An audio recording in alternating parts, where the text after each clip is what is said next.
Look at the group as it stands today, and you recently announced your results. Let's start with your international arena and the fact that Brazil, as you say, you've been hands-on in Brazil, handling all the remedial action. Where is that operation going, and is it a key part of your growth story? You know, I hate to make predictions and projections, but I can only tell you what we feel right now and how I feel. And absolutely, Latin America is the single biggest opportunity that I've ever seen since I've been in business, pharmaceuticals in Latin America. And bigger than the African continent. Oh yes. Oh yes, absolutely. It's a bigger market. It's a much higher price market. The barriers to entry are so much higher, and each market is different. There are a lot more people, there's a lot more money. So if you take South Africa and you say, okay, we've done well in South Africa, but Brazil's about 5 or 6 times the size. It's a fragmented market.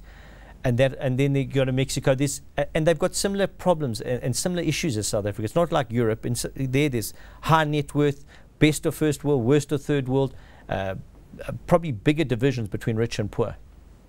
So you're going to replicate the emerging market strategy in South Africa in Latin America? Yes, but what we try not to do is assume that our model will work.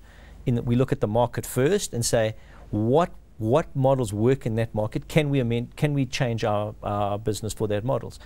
And the Brazilian model, the Aspen South Africa model, fits Brazil fairly well. Whereas in Australia, where we've done exceptionally well, I think by scripts generated, we're in the top 6 or 7 companies. I mean, that's ahead of all the multinational in terms of scripts generated.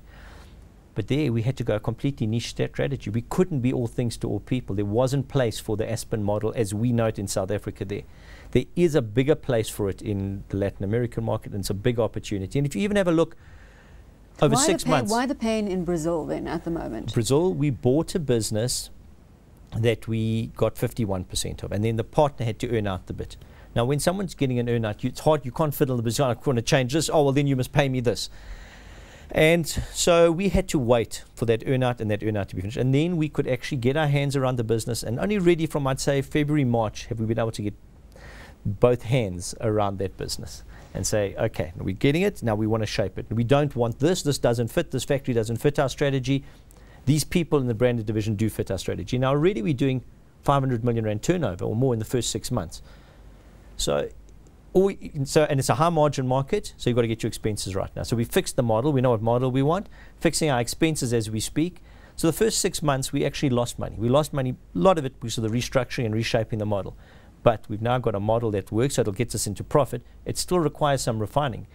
But look at the amount of turnover we've got. You know, what people often forget is that in 500 million, maybe we'll do 1.2, 1.3 billion in Latin America over a year.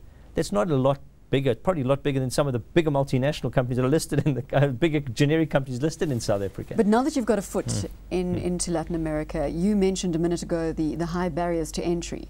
Is that no longer going to be an issue for you? It's very interesting because what's come to us now is a lot of the bigger companies have approached us and said, oh, you've been very successful in Latin America. And yes, we have been successful. We haven't been successful on an income statement. We've been very successful in getting representation up, training representation, getting market presence.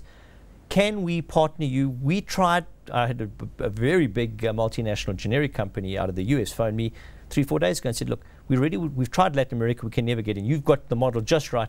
Can we partner? We're happy to give you all our FDA products. Is there a model that you can think of?